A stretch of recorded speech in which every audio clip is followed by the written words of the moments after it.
વિદ્યાર્થી મિત્રો, chapter number 6 સહપુષ્પી વનસ્પતિની અંતસ્થ રચના. હવે એમાં આપણે જટિલ પેશી વિશે, જટિલ સ્થાયી પેશી. તો જટિલ સ્થાયી પેશી કોને કહેવાય? પહેલાં તો આપણે એની વાત કરીશું. જટિલ સ્થાયી પેશી.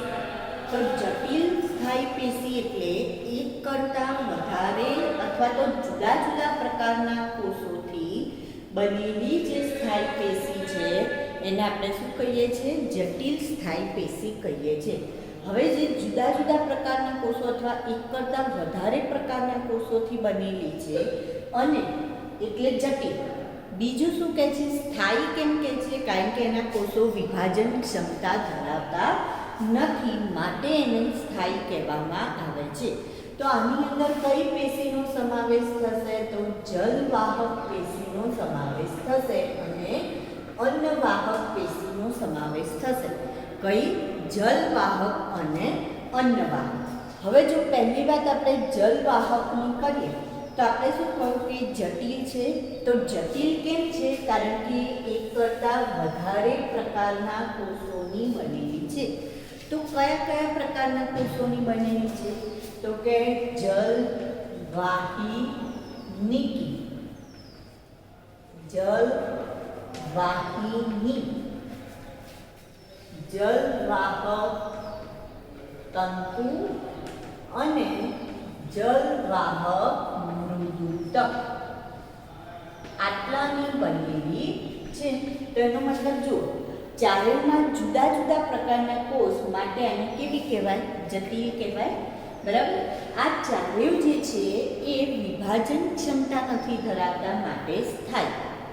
હવે સૌથી પહેલાં આપણે જલવાહક પેશીનું કાર્યની જો વાત કરીએ તો શું કાર્ય કરે છે? તો કે પાણી અને ખનિજ તત્વોનું શોષણ કરશે અને જમીનમાંથી એનું શોષણ કરશે અને એનું પર્ણ સુધી વહન કરવાનું કામ એ કોનું છે? જલવાહક પેશીનું છે. હવે એની રચનામાં આપણે જોઈએ તો સૌથી પહેલાં આપણે જલવાહિનીની વાત કરી છે. હવે જુઓ, જલવાહિની એ અનાવૃત બીજધારીમાં જોવા મળે. જલવાહિની ક્યાં જોવા મળશે? આપણને અનાવૃત બીજધારીમાં જોવા મળશે, જ્યારે જલવાહિની એ આવૃત બીજધારીમાં જોવા મળશે. જલવાહિની એ અનાવૃતમાં જોવા મળશે અને જલવાહિની એ આવૃત બીજધારીમાં જોવા મળે છે. તો શેમાં જોવા મળશે? અનાવૃત બીજધારીમાં. જ્યારે પાણીનું વહન કરવાનું હોય, ખનિજ તત્વોનું વહન કરવાનું હોય ત્યારે શું જોવા મળશે? જલવાહિની. હવે એના કોષો કેવા છે? તો કે કોષો લાંબા, પાતળા અને છેડેથી કેવા છે? તો કે અણીદાર હોય છે. છેડા કેવા છે? એના અણીદાર હોય છે. અને એની જે કોષોની અંદરની દિવાલ છે એ સ્થૂલિત છે, લિગ્નિનનું સ્થૂલન ધરાવે છે. અંદરની દિવાલ શેનું સ્થૂલન ધરાવે છે? લિગ્નિન.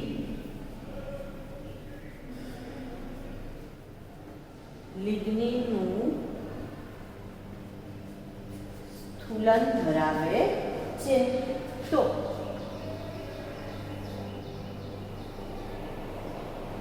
આ રીતની જલવાહક પેશી આપણને જોવા મળશે અને એની અંદર લિગ્નિનનું સ્થૂલન છે. તો આ રીતના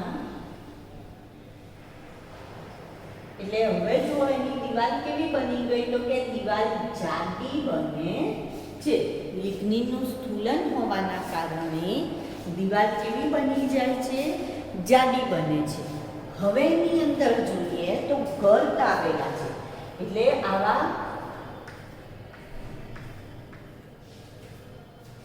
આ રીતના ગર્ત છે જેના દ્વારા પાણીનું શું કરશે? વહન. ખાડા છે, છિદ્ર છે, જેના દ્વારા પાણીનું વહન કરશે.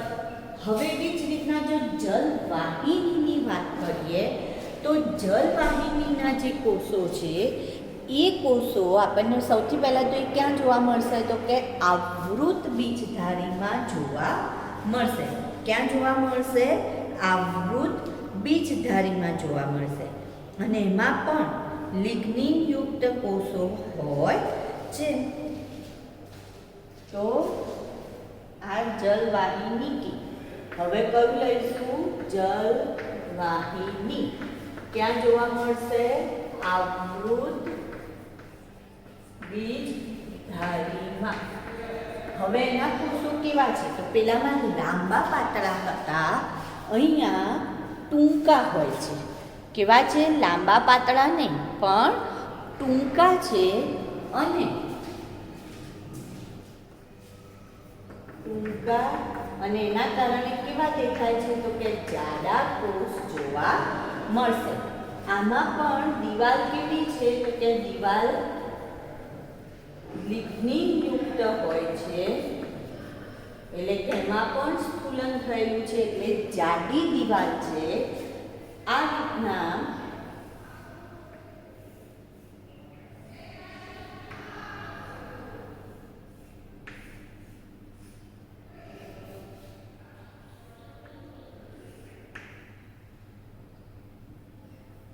અને એમની વચ્ચે આવા છિદ્ર જોવા મળશે. જ્યારે બીજો કોષ શરૂ થશે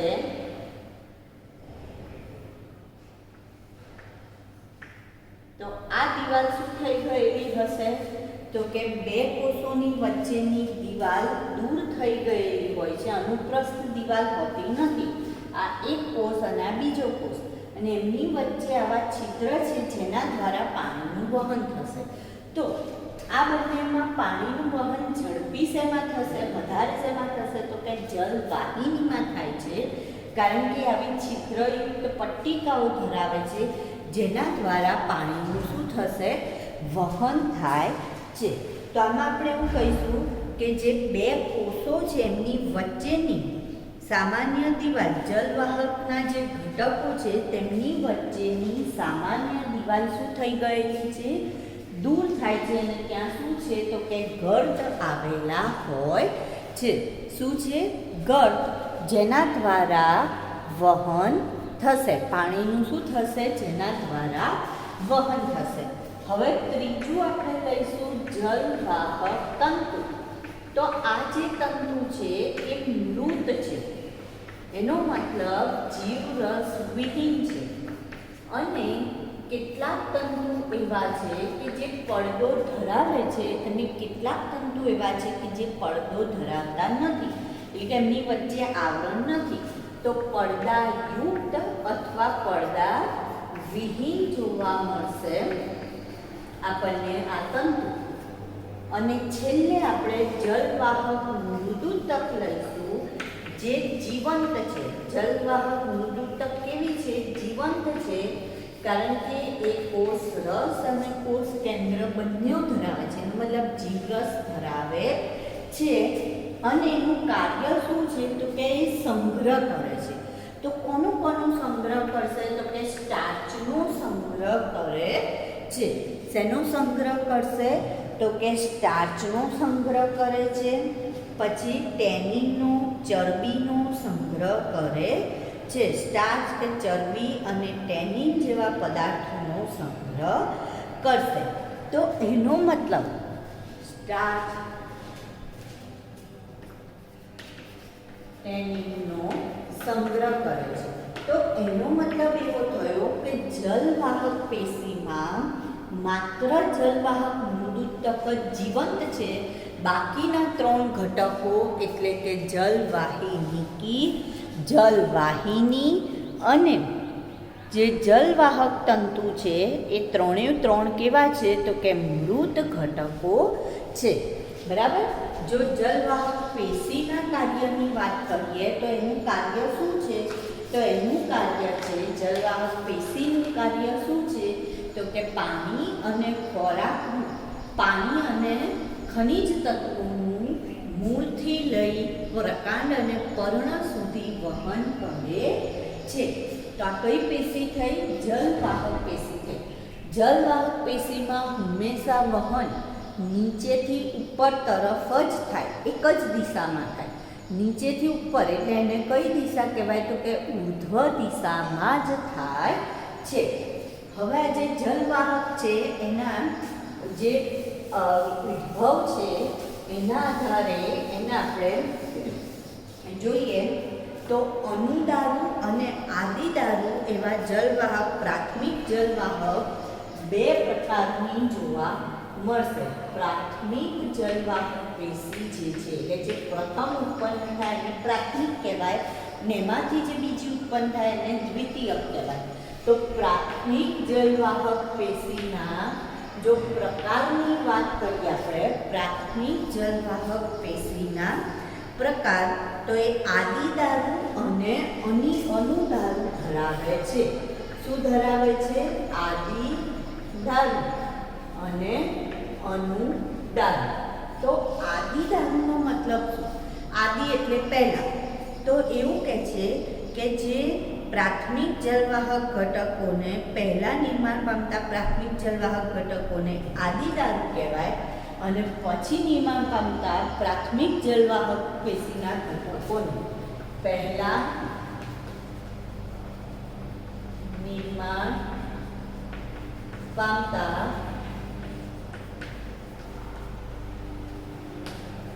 જલવાહક પેશીના ઘટકોને શું કહેવાય? આદિદારું. અને તેના પછી જે નિર્માણ પામે એને શું કહેવાય? અનુદારું. હવે આ જે આદિદારું છે એ જો કેન્દ્ર તરફ ગોઠવાય, આદિદારું કઈ તરફ? કેન્દ્ર તરફ. એટલે કેન્દ્રમાં આદિ અને પરિઘ વિસ્તારમાં જો અનુદારું ગોઠવાય, જલવાહક પેશીની જે ગોઠવણી છે એ ગોઠવણીમાં જો કેન્દ્ર ભાગે આદિદારું ગોઠવાય અને પરિઘ વિસ્તારે અનુદારું ગોઠવાય, એટલે કેટલીક વખતે જો જલવાહક પેશીની ગોઠવણી જોઈએ આપણે, આ રીતના કોષો હોય, મજ્જાનો જે ભાગ છે ત્યાં, અને આ રીતની ગોઠવણી થતી હોય છે. બરાબર? તો આમાં જે કેન્દ્ર ભાગ છે ત્યાં આદિદારું ગોઠવાયું અને જે પરિઘ ભાગ છે ત્યાં અનુદારું ગોઠવાયું, તો આને આપણે અંતરારંભી વિકાસ કહીશું. જલવાહકનો કેવો વિકાસ કહેવાય? તો આવી જલવાહકને કેવી કહેવાય? અંતરારંભી જલવાહક. બરાબર? અને આનાથી ઊંધું, જો કેન્દ્રમાં અનુદારું હોય અને પરિઘમાં આદિદારું હોય, આનાથી ઊંધું અહીંયા શું આવી જશે? કેન્દ્રમાં અનુદારું અને પરિઘમાં આદિદારું હોય, એનો મતલબ બહારની બાજુએ આદિ પહોંચી ગયો બહાર, તો એને આપણે બહિરારંભી. એટલે એવું યાદ રાખવાનું તમારે કે જો આદિ અને અનુ, આદિ શું છે? છોકરો. અનુ શું છે? છોકરી. તો જો છોકરો બહાર તરફ છે એટલે એને શું કહીશું? બહિરારંભી. બરાબર? તો એનો મતલબ આદિ પરિઘમાં ગોઠવાયો છે તો બહિરા, અને આદિ કેન્દ્રમાં ગોઠવાયો છે તો એને શું કહેવાય? અંતરારંભી વિકાસ કહેવામાં આવે છે. તો આ આપણે જલવાહક પેશીની ગોઠવણી, તમે આગળ જેમ જેમ આપણે એની રચના આવશે એટલે તમને વધારે આ શબ્દો ક્લિયર થતા જશે. તો પહેલી આપણે કઈ પેશી વાત કરી? જટિલ સ્થાયી પેશીમાં જલવાહક પેશીની વાત કરી. હવે આપણે વાત કરીશું અન્નવાહક પેશીની. તો અન્નવાહક પેશીનું કાર્ય શું આવશે? તો અન્નવાહક પેશી એ શું કામ કરે છે? તો કે અન્નવાહક એક ખોરાક અને અંતઃસ્ત્રાવનું વહન કરે છે. અન્નવાહક પેશી.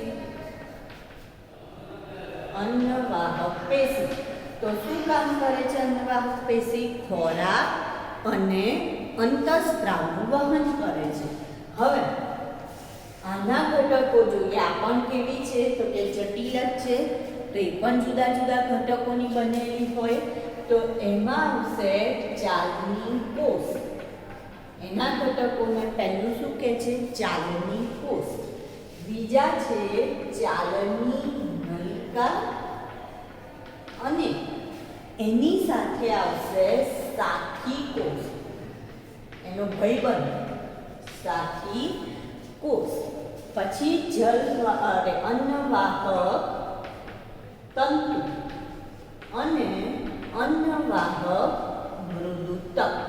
તો આની અંદર માત્ર અન્નવાહક તંતુ જે છે એ જ નિર્જીવ અથવા તો જીવંત નથી. બાકીના 3 કેવા છે? જીવંત હોય છે. હવે જો ચાલની કોષ જોઈએ તો ક્યાં જોવા મળશે? ચાલની કોષ અનાવૃત બીજધારીમાં જોવા મળશે. શેમાં જોવા મળશે? અનાવૃત બીજધારીમાં.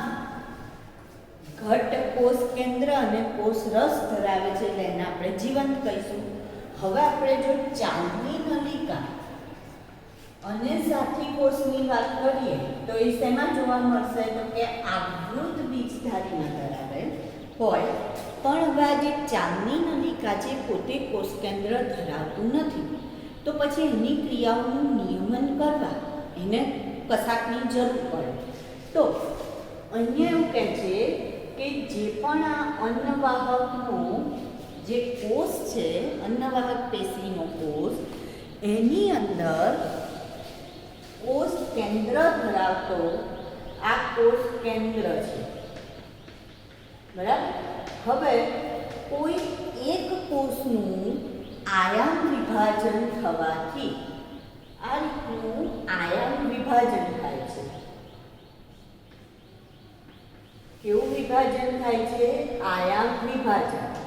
હવે આમાં તમે જોશો તો એકમાંથી કેટલા કોષ બની ગયા? 2 કોષ બન્યા. આમાંથી એક મોટો છે અને બીજો કેવો છે? નાનો. તો જે મોટા વ્યાસવાળો કોષ છે એ છે ચાલની નલિકા. શું છે? ચાલની નલિકા. અને જે નાના વ્યાસવાળો કોષ છે એ છે સાથી કોષ. એ કયો કોષ છે? સાથી કોષ.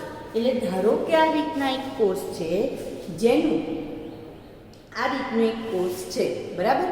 એનું આયામ વિભાજન થવાથી શું થયું? તો આવો ભાગ પડ્યો. તો આ છે સાથી કોષ અને આ શું છે? તો કે આ છે ચાલની નલિકા. તો કોષ કેન્દ્ર કઈ બાજુ જતું રહ્યું? સાથી કોષમાં જતું રહ્યું. એટલા માટે આની જોડે કોષ કેન્દ્ર નથી, તો એની ક્રિયાઓનું નિયમન કરવામાં આ એને મદદ કરે છે, માટે એને શું કહેવાય? સાથી, હેલ્પર કહેવાય. તો આવૃત બીજધારીમાં આપણને આવી રીતના ચાલની નલિકા અને સાથી કોષ જોવા મળશે. હવે આ જે ચાલની કોષ, ચાલની નલિકા એ એકબીજાની ઉપર નીચે એવી રીતના કોષોની પટ્ટી ગોઠવાયેલી હોય.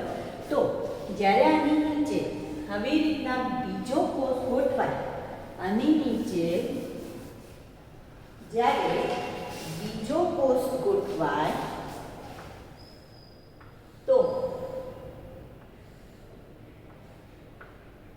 બરાબર આ રીતના બીજો કોષ ગોઠવાય તો એમની વચ્ચેની જે અનુપ્રસ્થ દિવાલ છે એ અનુપ્રસ્થ એટલે આડી દિવાલ અને આયામ એટલે ઊભું, તો એ દિવાલ દૂર થઈ જશે અને ત્યાં આવી છિદ્રાળુ પટ્ટી બનશે જેને કહેવાય ચાલની પટ્ટિકા.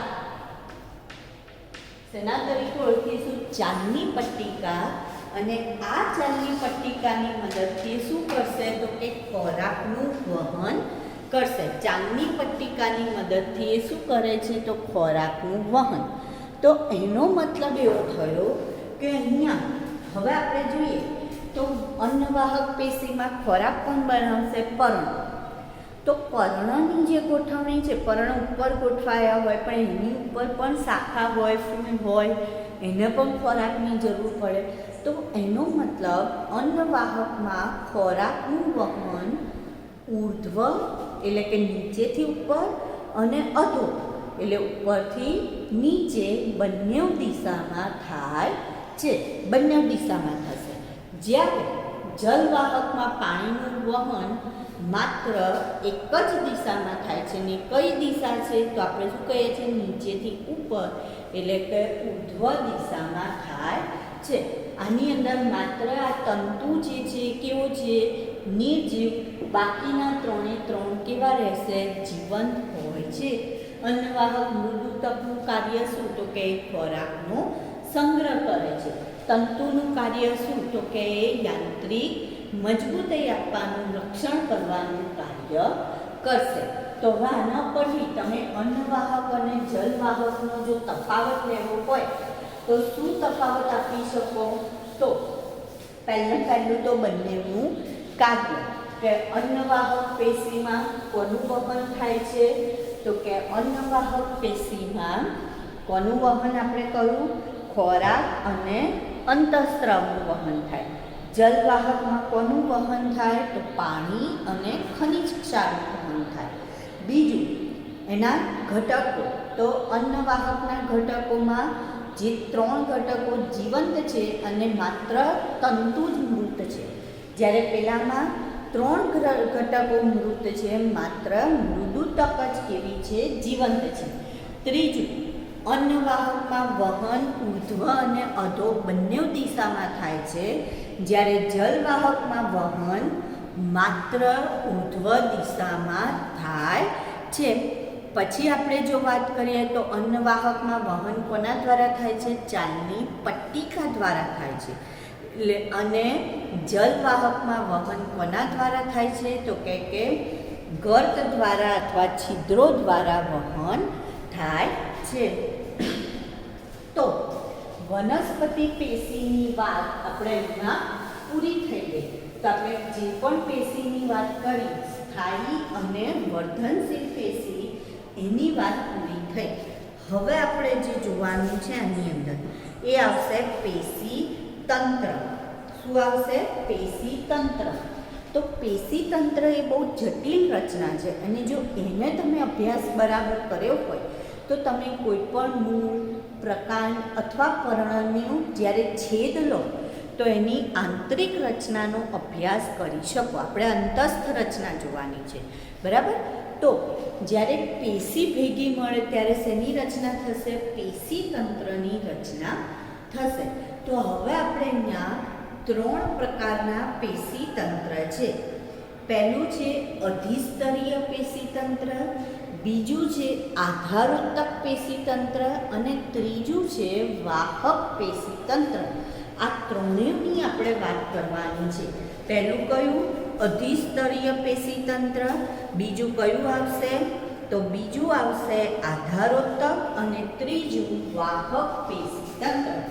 તો વનસ્પતિ પેશી તંત્ર, પહેલું તો પેશી તંત્ર કોને કહેવાય તો પેશીના ભેગા મળવાથી જેની રચના થાય એને પેશી તંત્ર કહીએ છીએ આપણે.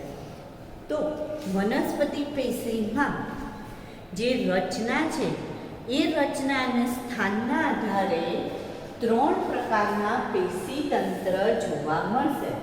રચના અને સ્થાનને આધારે પેશી તંત્રના પ્રકાર આપણને જોવા મળે છે. રચના અને સ્થાનના આધારે ત્રણ પ્રકારના પેશી તંત્ર જોવા મળશે. પહેલું છે અધિસ્તરીય પેશી તંત્ર. પહેલું કયું, અધિસ્તરીય પેશી તંત્ર. કોઈ પણ મૂળ કે પ્રકાંડ એનો છેદ લઈએ તો એમાં પહેલું જે લેયર આવશે એ કયું આવશે તો કે અધિસ્તરીય પેશી તંત્રનું આવશે. ત્યાર પછી આવશે આધારોત્તક. આધારોત્તક પેશી તંત્ર અને જેમાં મૃદુતક, દ્રઢોત્તક અને સ્થૂલ કોણકના બનેલા જુદા જુદા સ્તર આવશે. મૃદુતક, સ્થૂલ કોણક અને દ્રઢોત્તકના બનેલા જુદા જુદા સ્તર, જેને આપણે શું કહીશું, આધારોત્તક. ધારો કે હું તમને એમ કહું કે એક માણસ દોરવાનું છે તો તમે એનું માથું દોરશો, એના બે હાથ દોરશો, એના પગ દોરશો, આવી રચના દોરો છો કે નહીં, બરાબર, એનું ધડ દોરો છો. તો આ જે રચના થઈ એવી રીતના આપણે વનસ્પતિમાં મૂળ પ્રકાંડ એનું છેદ લઈએ તો એમાં કઈ કઈ રચના હોય, તો સૌથી પહેલું હોય અધિસ્તરીય પેશીતંત્ર, પછી આધારોતક કે જેનું ધડ પ્રદેશ બનાવે, જેમાં મૃદુતક, સ્થૂળકોણક અને દ્રઢતકની રચના હોય. અને ત્યાર પછી વાહક પેશીતંત્ર એટલે કે એની જે જલવાહક અને અન્નવાહક પેશી છે એની ગોઠવણી, એને આપણે કહીશું વાહક પેશીતંત્ર. તો સૌથી પહેલાં આપણે કયા પેશીતંત્રની વાત કરીશું? અધિસ્તરીય પેશીતંત્રની વાત કરીશું. કયા 3 પેશીતંત્ર છે? અધિસ્તરીય, આધારોતક અને વાહક પેશીતંત્ર.